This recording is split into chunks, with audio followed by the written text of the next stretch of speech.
After Tuesday night's victory over Louisville, in which Duke erased a 23-point second-half deficit to come back for the win, I thought it only made sense to do a video breakdown of this historic win.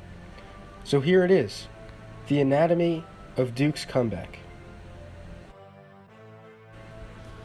Duke first started unraveling late in the first half. After this ill-advised step-back three-pointer by Zion misses after a pick and pop, and Cam Reddish picks up his second foul in transition. Having to go to the bench, Duke gets beat twice in a row in transition. Watch how after RJ Barrett is stripped, Alex O'Connell gambles in the backcourt, rather than sprinting back on defense, and Duke gives up an easy transition layup. On the next possession, after the Blue Devils run floppy, watch the high man Jordan Goldwire. On the shot attempt by Barrett, it is his responsibility to be the first back on defense. Instead, he comes up to guard the ball, leaving an easy outlet pass for yet another layup. And even after this nicely executed baseline out of bounds play, where Barrett pops and receives a ball screen from Zion, getting him an open look at a three, it was clear that the basketball gods were not on the Blue Devils' side. After a missed floater, the ball is popped around until this crazy sequence ends with a buzzer-beating tip-in for the Cardinals. And before you knew it, a 2-point lead ballooned to a 9-point halftime advantage for Louisville in just over 2 minutes of play.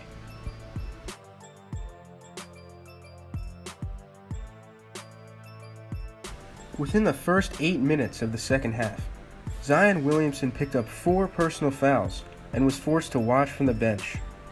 But with just 9 minutes remaining and Duke down 23, Coach K was forced to put in his star freshman. The comeback starts innocently enough when Jordan Nwora loses track of Cam Reddish for half a step, and Cam quickly pulls from distance on the nice feed from Tre Jones to cut the lead to 20. On the next possession down, Duke runs a simple high dribble handoff with Zion and Reddish, and it gets Reddish an open look at a three. The long rebound allows Williamson to snatch it and draw the foul on the putback. Duke started playing a full-court zone press in the second half, pressuring Louisville guards for 94 feet and frequently trapping out of their 2-3 zone in the half-court. This took the Cardinals completely out of their rhythm, as they struggled to get the ball across half-court, and when they did, they seemed more interested in taking time off the clock than actually attacking the Duke defense, even with 7+ minutes left in the game. Notice how 6'2" Kristen Cunningham catches the ball in the middle of the zone. Usually you want a taller big man catching the ball in this spot, because they can both see over defenders and finish at the basket more easily. After securing the rebound, Goldwire pushes up the court, and we see confusion from the Louisville defense as nobody picks up Cam Reddish, who calmly catches the pass from Goldwire and buries yet another three-pointer to cut the lead to 16. More pressure from the Duke defense, as Tre Jones almost forces a turnover. Eventually, the ball finds its way into the middle, where again Kristen Cunningham catches. Here, he makes a great decision, finding the kick-out open three ball to increase the Louisville lead. But this would be the last of the positive plays for Cunningham from that spot. Answering right back, Zion simply wills his way to the basket for the and one and then calmly sinks the free throw. A comeback wouldn't happen without a few forced turnovers, and we see the first one here for the Blue Devils, as Goldwire expertly pressures the ball and comes up with a steal, and Tre Jones finishes the layup to cut the lead to 14. Suddenly, the Cardinals are feeling the pressure, and we're starting to get an inkling that Duke could be in for a special night. After the Louisville timeout to stop the run, we get this crazy sequence, as first Tre Jones tips the swing pass and goes off for the transition layup, but is blocked, or fouled, but no call. Louisville comes right back down the court, but Cunningham stops for some reason and turns his head.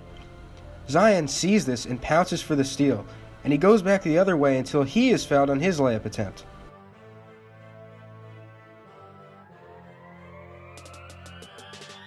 Tre Jones and Jordan Goldwire continue to do a good job supplying pressure on Louisville's guards, forcing them to operate some 40 feet from the basket and taking valuable time off the shot clock. Eventually, the Cardinals find Cunningham at the nail. Remember what I was saying about shorter guys in this role? Well, Zion uses his long body to smother him, getting the steal, and Duke is off to the races.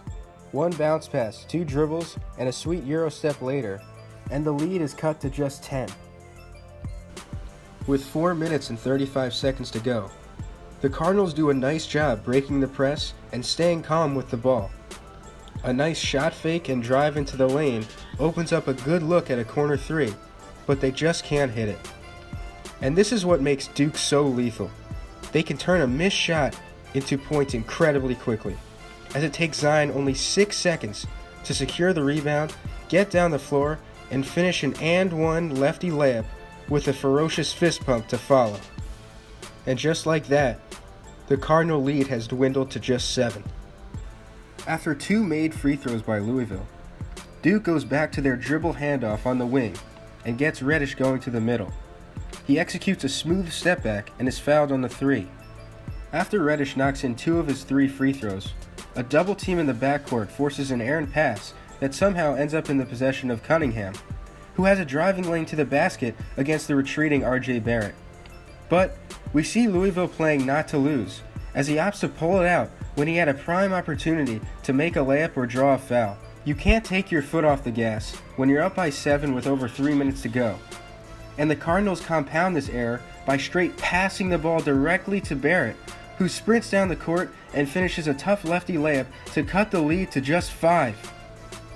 This sequence causes Louisville to take their final timeout with over 3 minutes to go in the game, something you never want to do unless you know you're in the last possession of the game. On the next possession down, again we see Louisville playing not to lose, as they don't even attempt a pass to get the ball below the 3-point line until 5 seconds are on the shot clock. Of course, that pass is deflected and stolen by the Blue Devils, and Duke comes down and immediately attacks the mismatch. 6-foot Ryan McMahon on 6'8" Cam Reddish.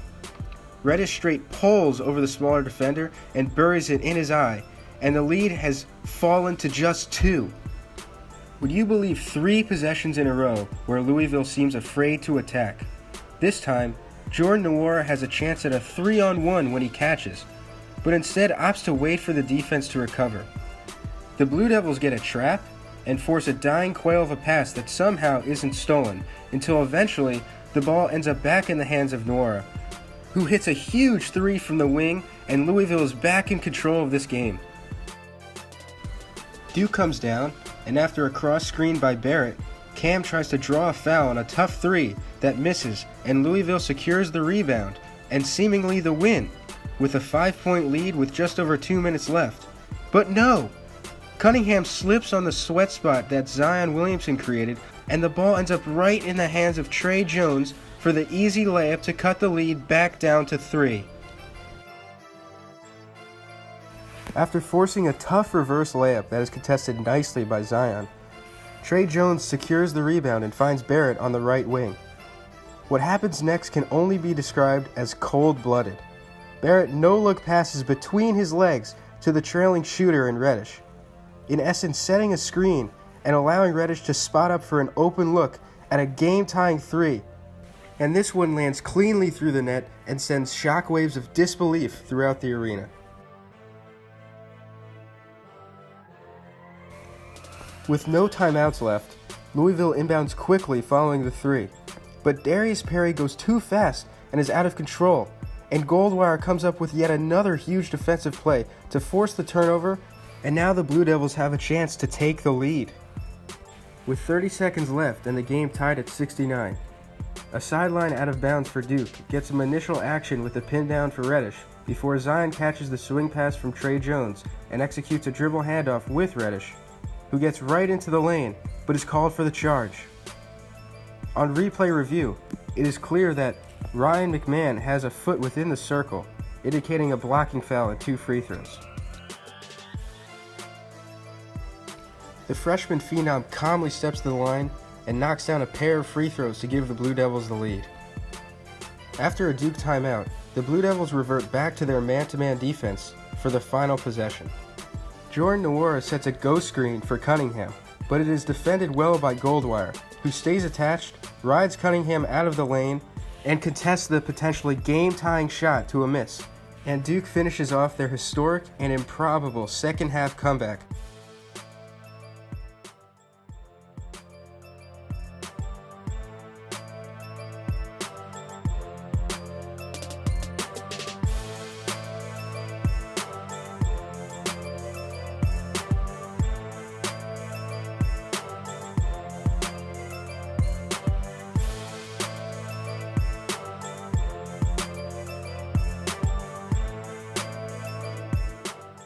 What were some of the things that Coach K was talking to you about in the huddles to keep you believing? He said he don't coach losers. He want to coach winners. He said go out there, play hard. He can coach us to a win.